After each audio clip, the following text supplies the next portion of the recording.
back-to-back Grand Slams would have been greatness. A World Cup triumph would have been greatness.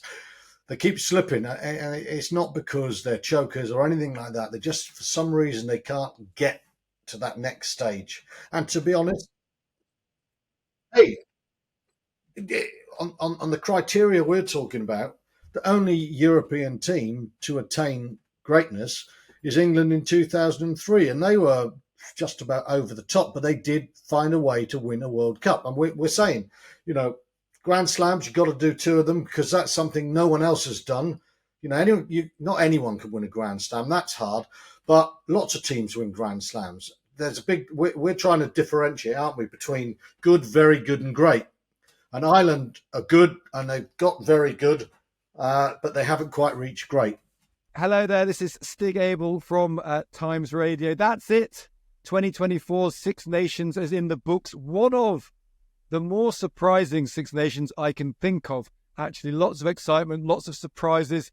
The winner's not a surprise, but an awful lot else is. So let's get into what's happened, what we make of it. I'm going to get this guy to grade the teams give them a mark out of 10 over the course of the tournament. It's Stuart Barnes, who is the former Bath, England, British Lions fly half, writes for the Times, great rugby commentator in every sense of the word. Morning, Stuart. How are you doing? Good morning, Stig. Very well. Enjoyed the last weekend a lot. It was a hell of a weekend. It's been a great tournament in the end, hasn't it? This has been one of the better Six Nations I can think of in lots of respects. It has. We started off with one of the best Six Nations matches in living memory, the France-Ireland game.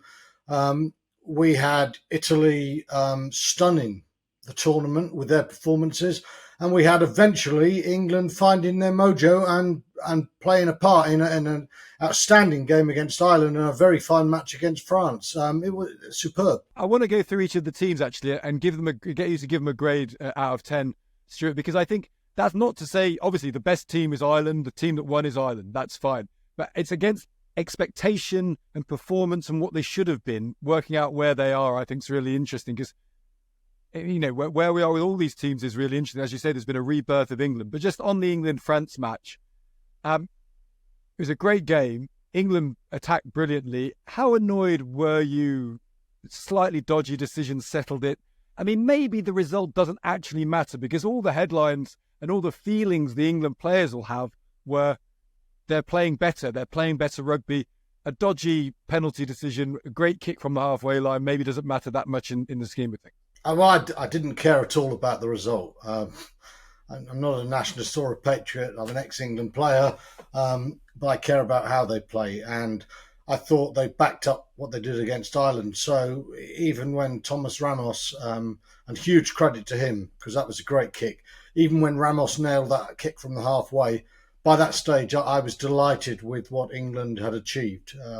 They've progressed massively in the last two games.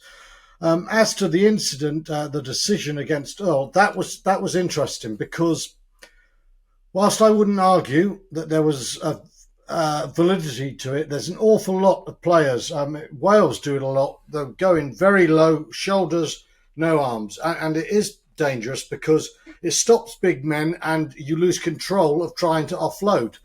So you can see what's happening. But Ben Earl had tackled like that pretty much all game.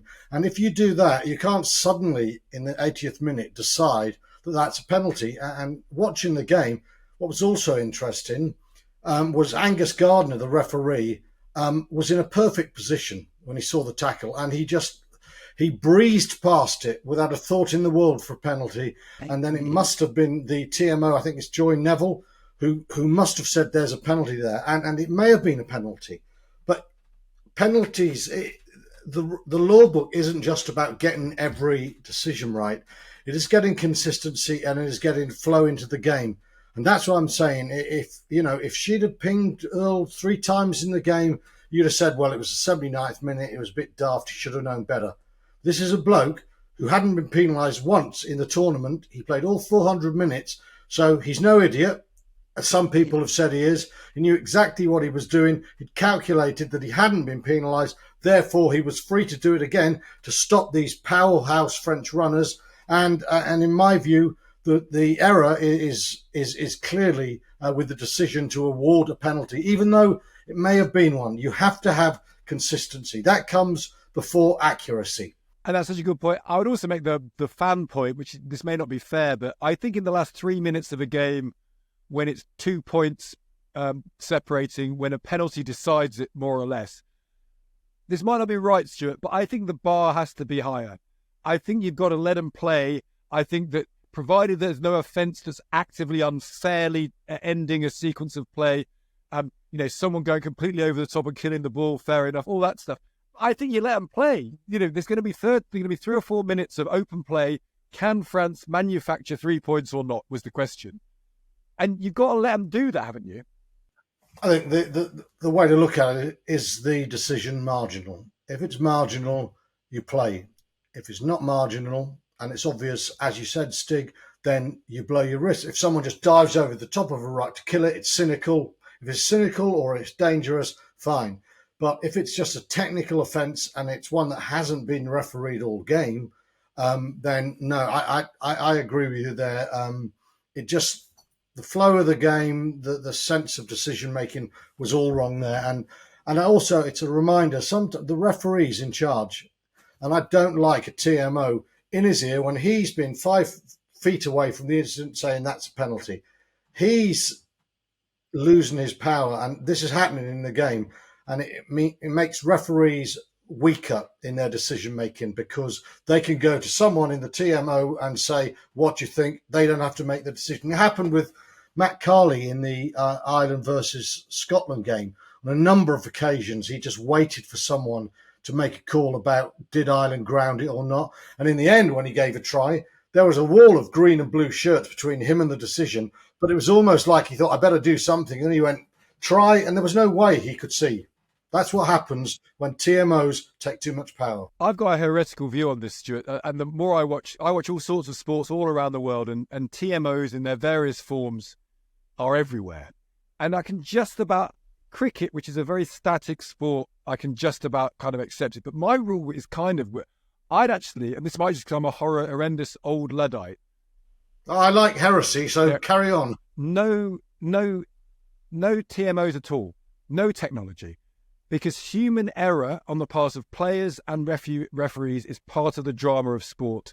Immediacy is part of the drama of sport. I just want to see everyone trying their best, trying to make the right decision, trying to play the right way, and then you sometimes win and you sometimes lose. When a try is given, everyone celebrates. The try, everyone runs back to the halfway line, they kick off and we start again. You don't get that in sport anymore. The second anything happens, everyone stops and stands around, and then and half the stuff you can look at for 20 minutes and not make a decision on. And so because you can't ever draw a line satisfactorily, I'd say what's wrong with a world in which sport is an area undistorted by technology? Now, it will never happen, and there's lots of reasons why I'm being foolish, but I do kind of feel that. I'd like to see the old days where stuff just happened and it was either a good decision or a bad decision and we got on with it. I'm 100% in agreement with you. If technology could guarantee 100% objective accuracy, you would say yes. It cannot. So if it cannot do that, what the hell are we doing? Wasting time, as you say, losing the impetus. I mean, not just rugby. If you watch football, somebody scores a goal, they raise their arms in celebration and they think, oh no, I better not yet, because there's going to be about 2 minutes before we check for an offside. It's a game killer. It's an atmosphere killer. Sport is about atmosphere. It's about occasion. And what must also happen is broadcasters, they'll say the same and you'll have pundits on television saying it. But as soon as there's a marginal decision, they will show it 5 times. Was this a penalty or not? Yeah. The referee's not even looked for it, but they go in looking for it. So it's a collective thing. We as fans have got to stop losing our minds about a decision if we think it's wrong. Television can't have it both ways. And if we can do that, then we could come back to a saner world where we wouldn't need to have technology and the games would flow. I'm with you. Well, I'd love to see a poll on this. I'd love to know whether fans would just say, I just want to see them play. I just want to see them play. And then, when you were playing, there would have been all sorts of decisions that went against you, I'm sure. But there'd have been decisions that went your way. The argument all balances out. In the end is true. If you're a really good team, the referee can't really make you lose, because if you put the decision outside away from the referee because you're so good. All of that was there when you were playing. You didn't need. I bet you. Did you feel you were playing a lesser game because it wasn't so refereed in that way? No, and when Bath went across the Severn Bridge and we played Welsh teams, let's get this straight. We thought the Welsh referees were absolutely against us, and they were. And when teams like Neath came to Bath, they thought the same about English referees, and quite often the English referees were on our side.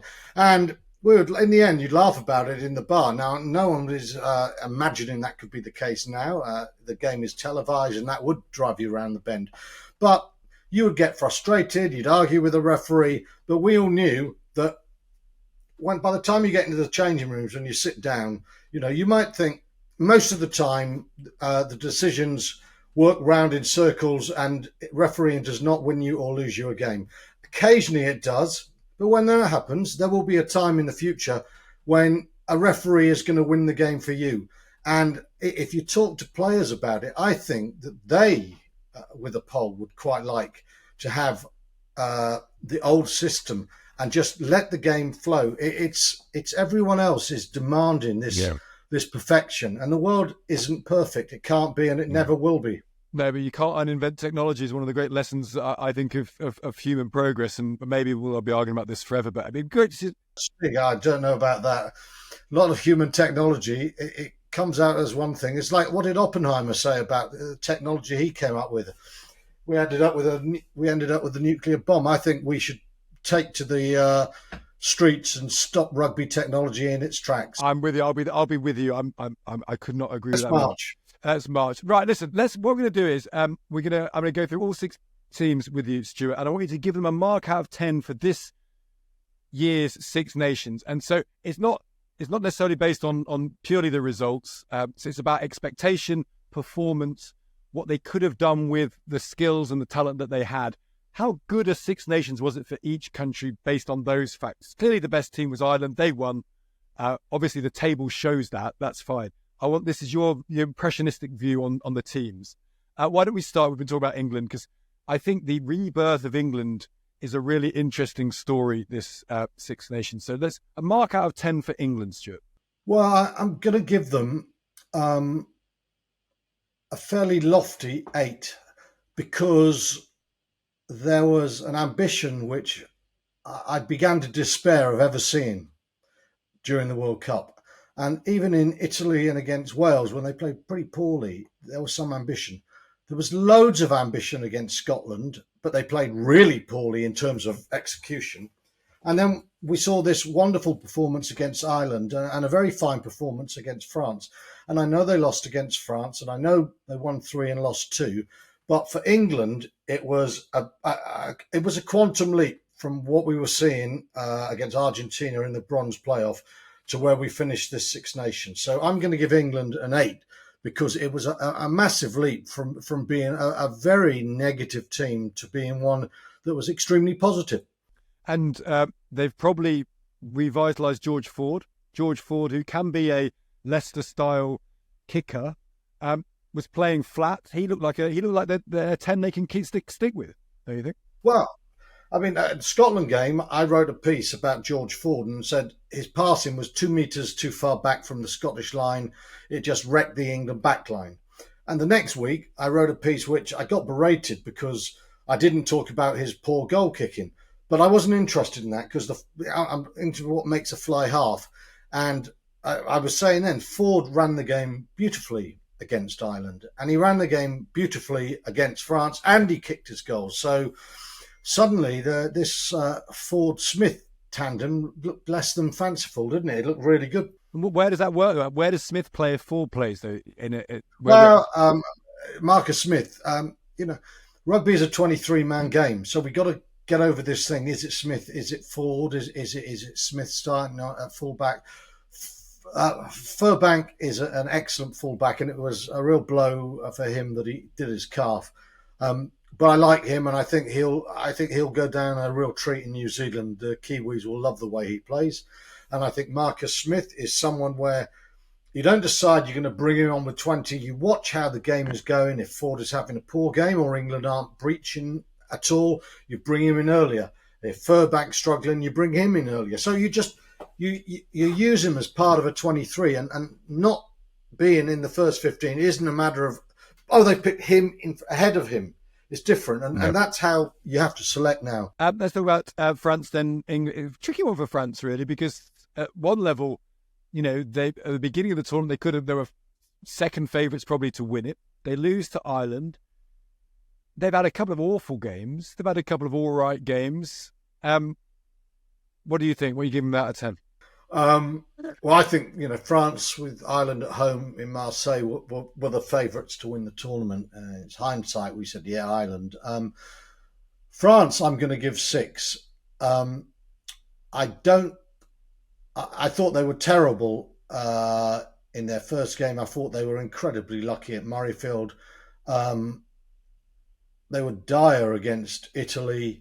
And that's, Italy played some great rugby, but France in Lille were poor and they were lucky to get away with that. Against Wales, first half poor, second half big and powerful. England was a good game and France played some cracking rugby, but France had to resort to picking some bludgeoning forwards to just overpower in the end. And I don't know if in the long term you can do that. So they finished well, and if one was French, you'd be hugely relieved that you beat England at home.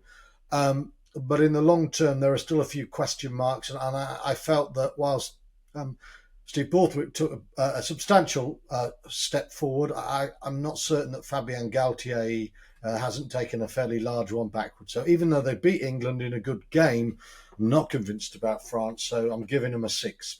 Yeah, that's right. And actually, it's almost a surprise they finished second if you go through each of the games. When you think Italy and Scotland, yes, yeah. Let's talk about Ireland. Ireland just squeaked Scotland 17-13 at the weekend. And actually, if you then look at the last 2 matches of the tournament, losing to England, just beating Scotland, very nervy game. This was the all-conquering Irish team that we'd fallen in love with, going to be this record-breaking double Grand Slam team. And the last 2 games, I suspect they might be a bit disappointed with. What would you give them? They did win they won the whole thing, so they are the winners. What's their marks, Stuart? Well, I felt that their performance in victory against Scotland dipped a bit from their loss to England. So I was one of the loudest cheerleaders of Ireland. I was already preparing the headlines for about back-to-back Grand Slams, one of the greatest teams ever. I thought the last 2 games, they slipped quite a long way. But how do you evaluate them? Because their win against France was one of the great Six Nations performances. Italy were really competitive against everyone except Ireland, who they beat 36-0.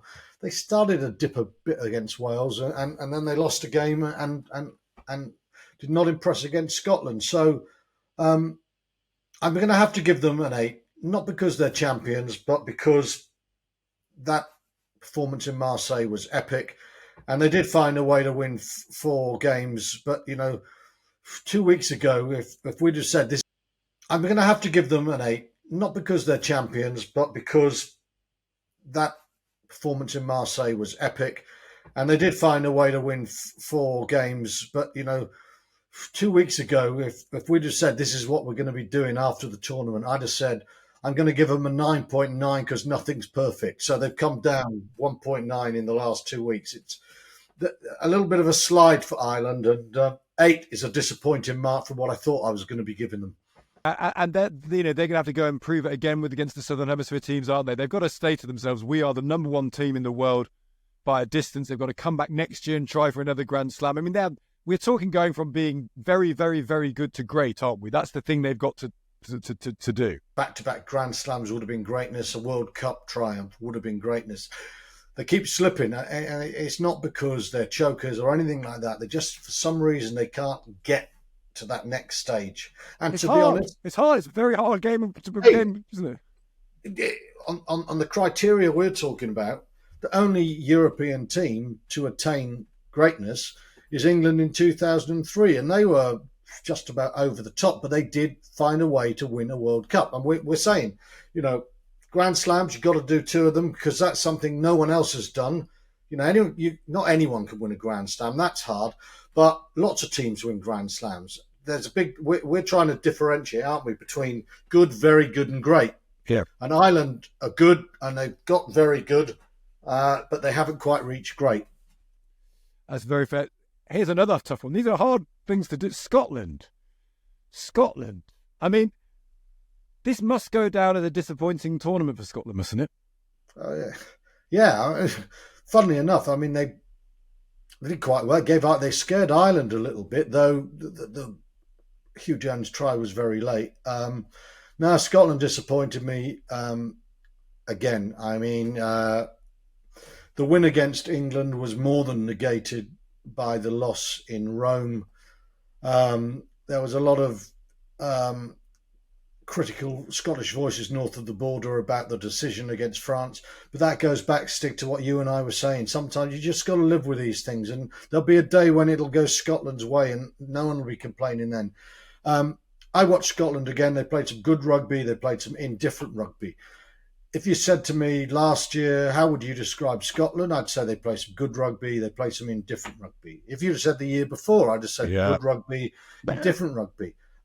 They are sort of groundhogging a little bit. So Scotland, I'm afraid, are only going to get a 5 for me.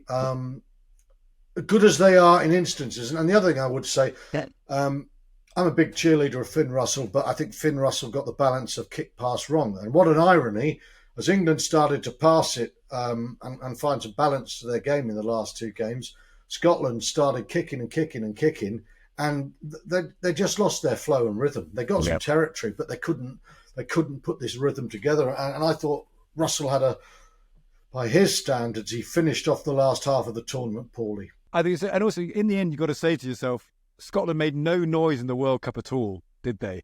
And they made no noise in this tournament. And at some point, they've got to go from being a team who are, in lots of respects, very, very good to actually doing something. What's the game that you can point to and say, we talked about this in one of the earlier shows, a statement game. England got a statement game by beating Ireland. When's Scotland's statement game in the last 2 tournaments? They haven't had one, have they? The problem is, and Scotland keeps saying this, and they understand, their statement game is always the same one. It's beating England. They've beaten England 4 times, but England haven't been a good team for any of those occasions. Who have they beaten? No. Where's the statement win? We've had performances. So with this thing, when I talk about, they put the performances together, so you translate it then to a win. And that translation is not coming from performance to victories. And the more and more they get to the big game and they can't win, then the performance starts to dip a bit. And that's, I think, what we saw this year. Yeah. I think 5 out of 10 is fair. Let's move on to the last 2. The game at the weekend was Wales versus Italy. You predicted this. Yeah, this was a good, and actually you were 45 seconds away from sweeping the board in your predictions this week, weren't you? Because I think you had England, Ireland, Italy, and arguably England should have won. Italy did win. Let's do Italy and give them a mark, because this was their best tournament since they joined the tournament. It's 2 wins and a draw, which they've never done before. What are you giving them? New Zealand put 90 points on them in the World Cup. France put 60 points on them. They came back. They produced their best ever Six Nations. They played with intelligence. They played with balance. They all but beat France in that draw in Lille.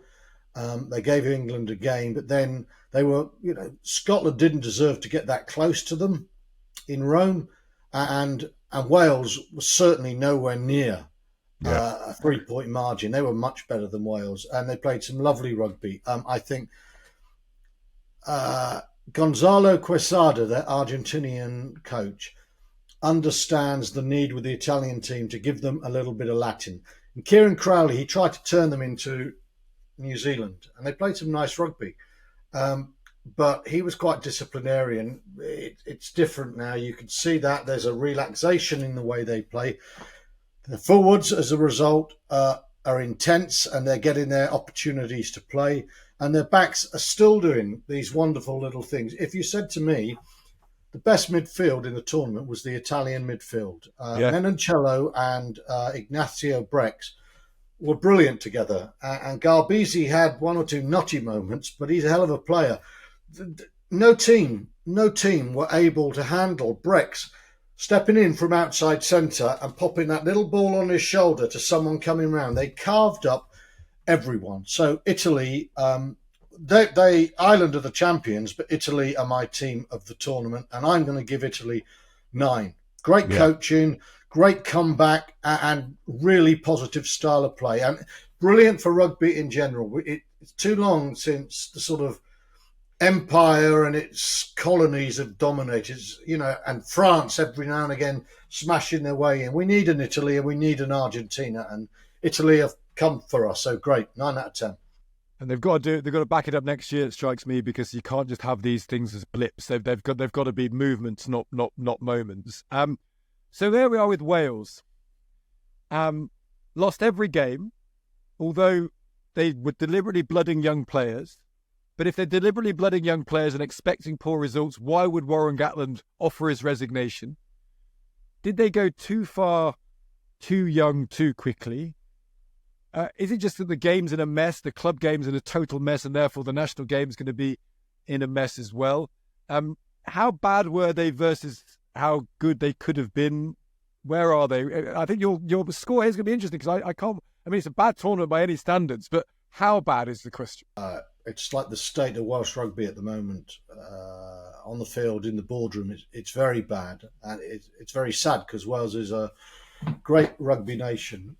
I understood what Warren Gatland was trying to do, and he was also trying to keep the pressure off himself by saying, we're rebuilding. It's the recycle process, and that there is something in that.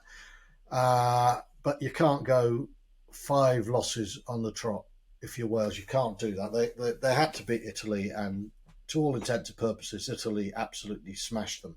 3 points, but it was 14 late points for them.